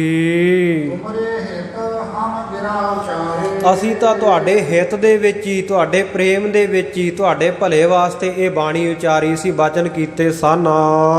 ਠਹਿਰੋ ਮਨ ਠਹਿਰਾਵਨ ਕਹਿਓ। ਅਸੀਂ ਜਿਹੜਾ ਤੁਹਾਨੂੰ ਕਿਹਾ ਸੀ ਨਾ ਵੀ ਠਹਿਰੋ, ਅਸੀਂ ਤੁਹਾਡੇ ਸਰੀਰਾਂ ਨੂੰ ਨਹੀਂ ਕਿਹਾ ਸੀ, ਅਸੀਂ ਤਾਂ ਇਸ ਕਰਕੇ ਬਚਨ ਕੀਤਾ ਸੀ ਕਿ ਤੁਹਾਡੇ ਮਨ ਠਹਿਰ ਜਾਣ, ਇੱਧਰ ਉੱਧਰ ਭਟਕਦੇ ਹੋਏ ਤੁਹਾਡੇ ਮਨਾਂ ਨੂੰ ਸਥਿਤੀ ਮਿਲ ਜਾਵੇ, ਤੁਹਾਡੇ ਮਨ ਨੂੰ ਟਿਕਾ ਮਿਲ ਜਾਵੇ। ਇਹ ਤੁਮ ਅਰਥ ਨਾ ਹੋਰ ਮੈਂ ਲਹਿਓ। ਪਰ ਤੁਸੀਂ ਇਹਦਾ ਅਰਥ ਹੀ ਨਹੀਂ ਸਮਝਿਆ ਆਪਣੇ ਹਿਰਦੇ ਵਿੱਚ, ਤੁਸੀਂ ਮੇਰੇ ਭਾਵ ਨੂੰ ਸਮਝੇ ਨਹੀਂ। ਇਹ ਮੁਕਤ ਤਨ ਸਤਿਗੁਰ ਭਲੇ। ਹਾਂ, ਸਤਿਗੁਰ ਸੱਚੇ ਪਾਤਸ਼ਾਹ ਜੀ ਕਹਿੰਦੇ ਭਲੇ ਪ੍ਰਕਾਰ ਕਰਕੇ ਸਤਿਗੁਰੂ ਜੀ ਤਾਂ ਮੁਕਤੀ ਦਾ ਧਨ ਵੀ ਬਖਸ਼ਣ ਵਾਲੇ ਹਨ। ਇਹ ਵੀ ਅਰਥ ਨਾ ਮਤ ਮੈਂ ਮਿਲੇ। ਇਹ ਵੀ ਤੁਹਾਡੀ ਬੁੱਧੀ ਵਿੱਚ, ਮਤ ਦੇ ਵਿੱਚ ਇਹ ਅਰਥ ਨਹੀਂ ਮਿਲੇ, ਤੁਹਾਡੇ ਦਿਮਾਗ ਦੇ ਵਿੱਚ ਨਹੀਂ ਇਹ ਗੱਲ ਆਈ ਕਿ ਜਿਹੜਾ ਅਸੀਂ ਤੁਹਾਨੂੰ ਕਿਹਾ ਵੀ ਧਨ ਦੇਵਾਂਗੇ, ਅਸੀਂ ਤਾਂ ਮੁਕਤੀ ਦਾ ਧਨ ਤੁਹਾਨੂੰ ਦੇਣਾ ਚਾਹੁੰਦੇ ਸੀ। ਮਰਵਾਵਾਂਗੇ ਤੀਨ ਉਚਾਰੇ। ਤੇ ਜਿਹੜਾ ਅਸੀਂ ਕਿਹਾ ਵੀ ਮਰਵਾਵਾਂਗੇ, ਇਹਦੀ ਵੀ ਗੱਲ ਸੁਣ ਲਓ। ਇਹ ਕਾਟੇ ਜਨਮ ਤੁਮਾਰੇ। ਹਾਂ, ਕਹਿੰਦੇ ਅਰਥ ਕਿ ਕਾਟੈ ਜਨਮ ਤੁਮਾਰੇ, ਇਹਦਾ ਅਰਥ ਇਹ ਹੈ, ਇਹਦਾ ਭਾਵ ਇਹ ਹੈ, ਤੁਹਾਨੂੰ ਅਸੀਂ ਕਿਹਾ ਸੀ ਨਾ ਵੀ ਮਰਵਾਵਾਂਗੇ, ਅਸੀਂ ਉਹ ਤੁਹਾਡਾ ਜਨਮ ਮਰਨ ਮਾਰਨ ਦੀ ਗੱਲ ਕੀਤੀ ਸੀ ਕਿ ਤੁਹਾਡਾ ਜਨਮ ਮਰਨ ਕੱਟ ਦੇਵਾਂਗੇ। ਘਰ ਕੋ ਹੀ ਧੰਦਾ ਤੁਮ ਚਾਹਿਓ। ਪਰ ਤੁਸੀਂ ਮੇਰੇ ਬਚਨਾਂ ਨੂੰ ਸਮਝ ਨਹੀਂ ਸਕੇ, ਤੁਸੀਂ ਬਾਅਦ ਵਿੱਚ ਵੀ ਆਪਣੇ ਘਰਾਂ ਦੇ ਧੰਦੇ ਧੰਦਾਰਾਂ ਦੀਆਂ ਗੱਲ ਕੀਤੀਆਂ, ਮਹਾਰਾਜ ਸਾਡੇ ਕੰਮ ਧੰਦੇ ਵਿੱਚ ਬਰਕਤ ਪਵੇ। ਭਜਉ ਸ਼ੇਸ਼ ਕਰਮ ਕੋ ਰਹਿਓ। ਮਹਾਰਾਜ ਸੱਚੇ ਪਾਤਸ਼ਾਹ ਕਹਿੰਦੇ ਤੁਹਾਨੂੰ ਬਖਸ਼ਿਸ਼ ਤਾਂ ਕਰਨ ਲੱਗੇ ਸੀ ਹੁਣੇ ਹੀ, ਪਰ ਤੁਹਾਡਾ ਕੋਈ ਐਸਾ ਹਲੇ ਜਿਹੜਾ ਕਰਮ ਹਲੇ ਕੋਈ ਬਾਕੀ ਰਹਿੰਦਾ ਹੈ। ਬਹੁ ਨਾ ਸਹਿਸਾ ਉਰ ਮੈਂ ਧਰੋ। ਪਰ ਕਹਿੰਦੇ ਕੋਈ ਗੱਲ ਨਹੀਂ, ਫਿਰ ਵੀ ਤੁਸੀਂ ਆਪਣੇ ਮਨ ਵਿੱਚ ਕਿਸੇ ਪ੍ਰਕਾਰ ਦਾ ਸ਼ੰਕਾ ਨਾ ਰੱਖੋ। ਦਿਲ ਕਛੂ ਨਾ ਤਾਵਲ ਕਰੋ। ਕਹਿੰਦੇ ਹੋਵੇਗਾ ਸਭ ਕੁਝ, ਤੁਹਾਨੂੰ ਮੁਕਤੀ ਵੀ ਮਿਲੇਗੀ, ਤੁਹਾਨੂੰ ਜਨਮ ਮਰਨ ਵੀ ਤੁਹਾਡਾ ਕੱਟਿਆ ਜਾਵੇਗਾ, ਤੁਹਾਡਾ ਮਨ ਵੀ ਟਿਕਾ ਵਿੱਚ ਆਵੇਗਾ, ਪਰ ਬਿਲਮ ਕਛੂ, ਕੁਝ ਨਾ ਕੁਝ ਇਹਦੇ ਵਿੱਚ ਦੇਰੀ ਹੋਵੇਗੀ, ਨਾ ਉਤਾਵਲ ਕਰੋ। ਹੁਣ ਇਹਦੇ ਵਾਸਤੇ ਕਾਹਲੀ ਨਾ ਕਰਿਓ। ਵਰਚੋ ਸ਼ਬਦ ਸਾਧ ਨਿਰਲੀਨਾ। ਹਾਂ, ਜਦੋਂ ਇੱਥੇ ਆਉਨੇ ਆ ਨਾ ਦਰਸ਼ਨ ਕਰਨ ਵਾਸਤੇ ਗੁਰੂ ਚਰਨਾਂ ਵਿੱਚ, ਕਹਿੰਦੇ ਉਦੋਂ ਵੀ ਕਾਹਲੀ ਨਾ ਕਰਿਆ ਕਰੋ, ਟਿਕਿਆ ਕਰੋ ਕੁਝ ਦੇਰ ਗੁਰੂ ਚਰਨਾਂ ਵਿੱਚ। ਜਿਵੇਂ ਆਪਾਂ ਵੀ ਸੰਗਤ ਵਿੱਚ ਆਉਨੇ ਆ, ਦੀਵਾਨ ਚੱਲ ਰਿਹਾ ਹੁੰਦਾ ਹੈ, ਕਥਾ ਕੀਰਤਨ ਚੱਲ ਰਿਹਾ ਹੁੰਦਾ ਹੈ, ਤੇ ਬਸ ਆਪਾਂ ਮੱਥਾ ਟੇਕ ਕੇ ਨਾਲ ਦੀ ਨਾਲ, ਮੱਥਾ ਟੇਕਣ ਵੇਲੇ ਵੀ ਸੰਗਤ ਵਿੱਚ ਜੇ 2 ਮਿੰਟ ਬਹਿ ਜਾਈਏ, ਉਸ ਵੇਲੇ ਵੀ ਸਾਡੇ ਮਨਾਂ ਵਿੱਚ ਆਪਣੇ ਧੰਦੇ ਧੰਦਾਰਾਂ ਦੀਆਂ ਗੱਲਾਂ ਹੀ ਚੱਲਦੀਆਂ ਰਹਿੰਦੀਆਂ ਵੀ ਮੁੰਡਾ ਡੇਅਰੀ ਤੇ ਦੁੱਧ ਲੈ ਕੇ ਗਿਆ ਮੁੰਡਾ, ਤੇ ਪਤਾ ਨਹੀਂ ਫੈਟ ਕਿੰਨੀ ਆਊਗੀ, ਵੀ ਜਿਹੜਾ ਡੇਅਰੀ ਤੇ ਦੁੱਧ ਲੈ ਕੇ ਗਿਆ ਵੀ ਉੱਥੇ ਡੇਅਰੀ ਵਾਲਾ ਆਪੇ ਉਹਨੂੰ ਦੇਖ ਕੇ ਦੱਸ ਦੂਗਾ, ਟੈਸਟ ਕਰਕੇ ਦੱਸ ਦੂ ਵੀ ਕਿੰਨੀ ਆਊਗੀ, ਤੂੰ ਇੱਥੇ ਫੈਟ ਕੱਢਣ ਆਇਆ ਕਿ ਗੁਰੂ ਚਰਨਾਂ ਵਿੱਚ ਹਾਜ਼ਰੀ ਲਵਾਉਣ ਆਇਆ। ਇਸੇ ਤਰ੍ਹਾਂ ਇੱਥੇ ਬੈਠੇ ਬੈਠੇ ਬਹੁਤ ਪਾਸੇ ਮਨ ਸਾਡਾ ਭੱਜਦਾ ਹੈ, ਜਿਵੇਂ ਉਹ ਕਾਜੀ ਦਾ, ਨਵਾਬ ਦਾ ਭੱਜਿਆ ਸੀ ਨਾ ਸੁਲਤਾਨਪੁਰ ਲੋਧੀ, ਤੇ ਸਤਿਗੁਰ ਸੱਚੇ ਪਾਤਸ਼ਾਹ ਨੇ ਆਖਿਆ ਸੀ ਭਾਈ ਜੇ ਇਕੱਲਾ ਤਨ ਹਾਜ਼ਰ ਹੈ, ਮਨ ਹਾਜ਼ਰ ਨਹੀਂ, ਤਾਂ ਹਾਜ਼ਰੀ ਕਬੂਲ ਨਹੀਂ ਹੋਵੇਗੀ। ਇਸੇ ਪ੍ਰਕਾਰ ਸਤਿਗੁਰੂ ਸੱਚੇ ਪਾਤਸ਼ਾਹ ਕਹਿੰਦੇ ਭਾਈ ਗੁਰੂ ਚਰਨਾਂ ਵਿੱਚ ਆਓ, ਟਿਕ ਕੇ ਬੈਠੋ, ਜੁੜ ਕੇ ਬੈਠੋ, ਕਾਹਲੀ ਨਾ ਕਰੋ, ਪਰਚੋ ਸ਼ਬਦ ਸਾਥ ਲਿਵ ਲੀਨ। ਕਹਿੰਦੇ ਜਿਹੜਾ ਗੁਰੂ ਦਾ ਸ਼ਬਦ ਚੱਲ ਰਿਹਾ ਹੁੰਦਾ ਨਾ, ਗੁਰੂ ਦੇ ਸ਼ਬਦ ਦੀ ਵਿਚਾਰ ਹੁੰਦੀ ਹੈ, ਗੁਰੂ ਦੇ ਸ਼ਬਦ ਵਿੱਚ ਆਪਣੇ ਮਨ ਨੂੰ ਪਰਚਾਓ, ਇਹਦੇ ਨਾਲ ਆਪਣਾ ਮਨ ਜੋੜੋ, ਲਿਵ ਲੀਨ ਹੋ ਜਾਓ ਇਹਦੇ ਵਿੱਚ। ਹਾਂ, ਵੇਖੋ ਹਰਿਆਂ ਭਰਿਆਂ ਕਰਨ ਵਾਲਾ ਹਰੀ ਵਾਹਿਗੁਰੂ ਪਰਮੇਸ਼ਰ ਦਾ ਜਿਹੜਾ ਅਮੋਲਕ ਕੀਰਤਨ ਹੈ, ਕੀਰਤਨ ਨਿਰਮੋਲਕ ਹੀਰਾ, ਆਨੰਦ ਗੁਣੀ ਗਹੀਰਾ। ਕਲਯੁਗ ਮੈਂ ਕੀਰਤਨ ਪ੍ਰਧਾਨਾ, ਇਹ ਗੁਰੂ ਨੇ ਤੁਹਾਨੂੰ ਬਖਸ਼ਿਆ। ਹਾਂ, ਕਹਿੰਦੇ ਗੁਰੂ ਨੇ ਤਾਂ ਸਭ ਕੁਝ ਬਖਸ਼ ਦਿੱਤਾ, ਪਰ ਇਹ ਸੰਸਾਰ ਤੋਂ, ਇਹ ਜੱਗ ਤੋਂ ਤੁਹਾਡਾ ਸਿਦਕ ਤੁਹਾਨੂੰ ਤਾਰੇਗਾ। ਤੁਸੀਂ ਭਰੋਸਾ ਸ਼ਰਧਾ ਕਿੰਨੀ ਰੱਖਦੇ ਹੋ। ਸਤਿਗੁਰੂ ਨੇ ਹੁਕਮ ਕੀਤਾ, ਆਗਿਆ ਕੀਤੀ, ਭਾਈ ਅੱਗੇ ਵਾਸਤੇ ਸੁਚੇਤ ਰਹਿਓ, ਸਾਵਧਾਨ ਰਹਿਓ। ਇਸ ਤਰ੍ਹਾਂ ਆ ਕੇ ਕਾਹਲੀ ਨਹੀਂ ਕਰਨੀ, ਗੁਰੂ ਕੀ ਸੰਗਤ ਵਿੱਚ ਸੁਚੇਤ ਹੋ ਕੇ ਬੈਠੋ। ਸਤਿਗੁਰ ਸੱਚੇ ਪਾਤਸ਼ਾਹ ਜੀ ਫਿਰ ਹੋਰ ਬਚਨ ਕਰਨ ਲੱਗੇ, ਕਹਿੰਦੇ ਜਿਹੜੀ ਆ ਸਤਲੁਜ ਨਦੀ ਆ ਨਾ, ਇਹ ਤੋਂ ਅਸੀਂ ਪਾਰ ਨਹੀਂ ਜਾਵਾਂਗੇ। ਬਸ ਅਸੀਂ ਆਨੰਦਪੁਰ ਸਾਹਿਬ ਦੇ ਇਧਰਲੇ ਪਾਸੇ ਹੀ, ਉਰਲੇ ਪਾਸੇ ਹੀ ਵਸਦੇ ਰਹਾਂਗੇ। ਸ੍ਰੀ ਅੰਮ੍ਰਿਤਸਰ ਪਹੁੰਚੋ ਨਾਹੇ। ਸਤਿਗੁਰ ਸੱਚੇ ਪਾਤਸ਼ਾਹ ਜੀ ਕਹਿੰਦੇ ਅਸੀਂ ਸ੍ਰੀ ਅੰਮ੍ਰਿਤਸਰ ਸਾਹਿਬ ਵਿਖੇ ਵੀ ਨਹੀਂ ਜਾ ਸਕਾਂਗੇ। ਰਹਿ ਉਰੇ ਕੇ ਦੇਸ਼ਨ ਮਾਹੇ। ਬਸ ਉਰੇ ਦੇ ਦੇਸ਼ ਆ ਜਿਹੜੇ ਇੱਧਰਲੇ ਇਲਾਕੇ ਆ ਇਹਨਾਂ ਦੇ ਵਿੱਚ ਹੀ ਰਹਾਂਗੇ। ਰਾਮਦਾਸ ਸਰ ਸੰਗਤੀ ਨਾਵੈ ਸਭ ਨਿਤ। ਹਾਂ, ਗੁਰੂ ਰਾਮਦਾਸ ਸਾਹਿਬ ਮਹਾਰਾਜ ਸੱਚੇ ਪਾਤਸ਼ਾਹ ਜੀ ਦਾ ਜੋ ਅੰਮ੍ਰਿਤ ਸਰੋਵਰ ਹੈ, ਅੰਮ੍ਰਿਤਸਰ ਸਿਫਤੀ ਦਾ ਘਰ, ਕਹਿੰਦੇ ਉਹਦੇ ਵਿੱਚ ਨਿੱਤਾ ਪ੍ਰਤੀ ਗੁਰੂ ਕੀਆਂ ਸੰਗਤਾਂ ਇਸ਼ਨਾਨ ਕਰਨ। ਛੇ ਜੋਜਨ ਗੁਰ ਨਗਰ ਆਸ ਹਮ ਆਵੈ ਮਿਤ। ਕਹਿੰਦੇ ਜਦੋਂ ਬਹੁਤ ਭਾਰਾ ਇਹ ਅੰਮ੍ਰਿਤਸਰ ਨਗਰ ਵਸ ਜਾਵੇਗਾ ਨਾ, 6 ਯੋਜਨਾ ਤੱਕ ਵਸੋਂ ਇਹਦੇ ਵਿੱਚ ਹੋ ਜਾਵੇਗੀ ਤੇ ਉਸ ਵੇਲੇ ਅਸੀਂ ਉੱਥੇ ਆਵਾਂਗੇ।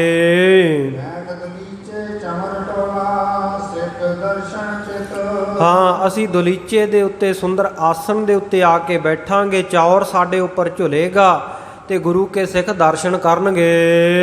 ਸਿੰਘ ਲਾਗ ਦਸ ਏਕਠੇ ਗੱਜ ਬਾਜ ਸਮੇਤਾ। ਕਹਿੰਦੇ ਉਸ ਵੇਲੇ 10 ਲੱਖ ਸਿੰਘਾਂ ਦਾ ਉੱਥੇ ਅੰਮ੍ਰਿਤਸਰ ਸਾਹਿਬ ਦੀ ਧਰਤੀ ਦੇ ਉੱਤੇ ਇਕੱਠ ਹੋਵੇਗਾ ਤੇ ਗਾਜ ਬਾਜ ਸਮੇਤ, ਗਾਜਾਂ ਬਾਜਿਆਂ ਔਰ ਇਸੇ ਪ੍ਰਕਾਰ ਗਾਜ ਬਾਜ ਹਾਥੀਆਂ ਘੋੜਿਆਂ ਦੇ ਸਮੇਤ ਸਿੰਘ ਆਉਣਗੇ। ਰੂਪ ਪਿਆਰੀ ਮੇਰਿਆ ਧਰ ਤਨ ਕਾ ਭੇਦ। ਮੇਰੇ ਗੁਰਸਿੱਖਾਂ ਦਾ ਜਿਹੜਾ ਘਰ ਹੋਊਗਾ ਐਉਂ ਹੋਊਗਾ ਜਿਵੇਂ ਧਨ ਦੇ ਖੇਤ ਹੁੰਦੇ ਆ, ਬਹੁਤਾ ਧਨ ਹਰ ਇੱਕ ਗੁਰਸਿੱਖ ਦੇ ਕੋਲੇ ਹੋਏਗਾ ਤੇ ਲੂਟ ਪਿਆਰੀ ਮੇਰਿਆਂ, ਮੇਰੇ ਸਿੱਖਾਂ ਨੂੰ ਕਹਿੰਦੇ ਇਹ ਪਿਆਰ ਆਵੇਗਾ ਕਿ ਉਹ ਬਹੁਤਾ ਧਨ ਗੁਰੂ ਕੀਆਂ ਸੰਗਤਾਂ ਉਤੋਂ ਲਟਾਉਣਗੇ, ਇਦਾਂ ਹੀ ਵਾਰਨਗੇ। ਸਭ ਸੰਗਤ ਨੂੰ ਮੇਲ ਲੈ ਕੋ ਕਰੋ ਨਾ ਛੇਦਾ। ਸਤਿਗੁਰ ਸੱਚੇ ਪਾਤਸ਼ਾਹ ਜੀ ਕਹਿੰਦੇ ਉਸ ਵੇਲੇ ਅਸੀਂ ਸਾਰੀ ਸੰਗਤ ਨੂੰ ਮੇਲ ਲਵਾਂਗੇ, ਕਿਸੇ ਨੂੰ ਵੀ ਅਸੀਂ ਤਿਆਗਾਂਗੇ ਨਹੀਂ, ਛੇਕਾਂਗੇ ਨਹੀਂ, ਸਾਰਿਆਂ ਨੂੰ ਗੁਰੂ ਕੀ ਸੰਗਤ ਵਿੱਚ ਮਿਲਾ ਲਵਾਂਗੇ। ਪਹਿਲਾਂ ਆਵੈ ਉਦੈ ਸਿੰਘ ਹਿਤਕਾਰੀ ਭੇਦਾ। ਕਹਿੰਦੇ ਸਾਡੇ ਤੋਂ ਪਹਿਲਾਂ ਇਹ ਭਾਈ ਉਦੈ ਸਿੰਘ ਆਵੇਗਾ, ਫਿਤਕਾਰੀ ਫੇਤ, ਜਿਹੜੇ ਜਿੱਤਣ ਵਾਲੇ ਆ, ਫਤਿਹ ਕਰਨ ਵਾਲੇ ਆ, ਤੁਰਕੜੇ ਆ ਜਾਂ ਹੋਰ ਦੁਸ਼ਮਣ ਹੋਣਗੇ ਪੰਥ ਦੇ, ਸੋ ਜਿਹੜੇ ਹਮੇਸ਼ਾ ਜਿੱਤਣ ਵਾਲੇ ਹੋਣਗੇ ਉਹਨਾਂ ਦੇ ਉੱਤੇ ਵੀ ਫੇਤ ਇਹ ਭਾਈ ਉਦੈ ਸਿੰਘ ਫਤਿਹ ਪ੍ਰਾਪਤ ਕਰੇਗਾ। ਭਾਣਾ ਮੰਨਿਆ ਸੀਸ ਪਰ ਹੋਏ ਜੀਵਨ ਜੇਤਾ। ਇਸ ਪ੍ਰਕਾਰ ਸਤਿਗੁਰ ਸੱਚੇ ਪਾਤਸ਼ਾਹ ਜੀ ਕਹਿੰਦੇ ਜਿਨ੍ਹਾਂ ਨੇ ਗੁਰੂ ਕੇ ਭਾਣੇ ਨੂੰ ਮਿੱਠਾ ਕਰਕੇ ਮੰਨਿਆ, ਸੀਸ ਦੇ ਉੱਤੇ ਸਿਰ ਮੱਥੇ ਕਰਕੇ ਮੰਨਿਆ, ਹੋਏ ਜੀਵਨ ਜੇਤ, ਕਹਿੰਦੇ ਉਹ ਜੀਵਨ ਦੀ ਬਾਜੀ ਜਿੱਤਣ ਵਾਲੇ ਹੋਏ ਹਨ। ਸੋ ਇਸ ਪ੍ਰਕਾਰ ਸਤਿਗੁਰੂ ਜੀ ਕਹਿੰਦੇ ਗੁਰੂ ਕੇ ਭਾਣੇ ਨੂੰ, ਗੁਰੂ ਕੇ ਬਚਨ ਨੂੰ ਹਮੇਸ਼ਾ ਮਿੱਠਾ ਕਰਕੇ ਮੰਨਣਾ ਚਾਹੀਦਾ। ਸੋ ਅੱਗੇ ਜਿਵੇਂ ਸਤਿਗੁਰ ਸੱਚੇ ਪਾਤਸ਼ਾਹ ਜੀ ਦੇ ਹੋਰ ਬਚਨ ਗੁਰੂ ਕੀਆਂ ਸੰਗਤਾਂ ਦੇ ਨਾਲ ਹੋਣਗੇ, ਸੋ ਆਪਾਂ ਕੱਲ ਦੇ ਦੀਵਾਨ ਦੇ ਵਿੱਚ ਸਰਵਣ ਕਰਾਂਗੇ ਜੀ। ਸੋ ਥੋੜਾ ਹੀ ਰਹਿੰਦਾ ਜੀ, ਪ੍ਰਸੰਗ ਪੂਰਾ ਕਰ ਦੀ। ਸੋ ਥੋੜੀਆਂ ਜਿਹੀਆਂ ਤੁਕਾਂ ਰਹਿ ਗਈਆਂ, ਪਰ ਸਮਾਂ ਕਿਉਂਕਿ ਸਮਾਪਤੀ ਦਾ ਹੋ ਚੁੱਕਿਆ, ਆਪਾਂ ਕੱਲ ਦੇ ਦੀਵਾਨ ਦੇ ਵਿੱਚ ਫਿਰ ਇਹ ਪੰਕਤੀਆਂ ਜਿਹੜੀਆਂ ਰਹਿੰਦੀਆਂ ਇਹਨਾਂ ਦੀ ਵਿਚਾਰ ਕਰ ਲਵਾਂਗੇ। ਤੇ ਅੱਗੇ ਜਿਵੇਂ ਸੈਦਾ ਬੇਗ ਸਤਿਗੁਰੂ ਜੀ ਦੀ ਸ਼ਰਨ ਵਿੱਚ ਆਵੇਗਾ, ਇਹ ਇਤਿਹਾਸਕ ਪ੍ਰਸੰਗ ਆਪਾਂ ਕੱਲ ਸਰਵਣ ਕਰਾਂਗੇ ਜੀ। ਕਥਾ ਵਿਚਾਰ ਦੌਰਾਨ ਹੋਈਆਂ ਭੁੱਲਾਂ ਦੀ ਆਪ ਸਮੂਹ ਸੰਗਤਾਂ ਨੇ ਖਿਮਾ ਬਖਸ਼ਿਸ਼ ਕਰਨੀ, ਸੁੱਧਤਾ ਵਾਸਤੇ ਗੁਰੂ ਚਰਨਾਂ ਵਿੱਚ ਬਿਨੈ ਅਰਦਾਸ ਕਰਨੀ ਜੀ। ਸਮਾਪਤੀ ਦੀਆਂ ਤੁਕਾਂ ਪੜ੍ਹ ਕੇ ਅਰਦਾਸ ਵਿੱਚ ਸ਼ਾਮਲ ਹੋਈਏ। ਪਹਿਲਾਂ ਆਵੈ ਉਦੈ ਸਿੰਘ ਹਿਤਕਾਰੀ ਭੇਦਾ। ਭਾਣਾ ਮੰਨਿਆ ਸੀਸ ਪਰ ਹੋਏ ਜੀਵਨ ਜੇਤ।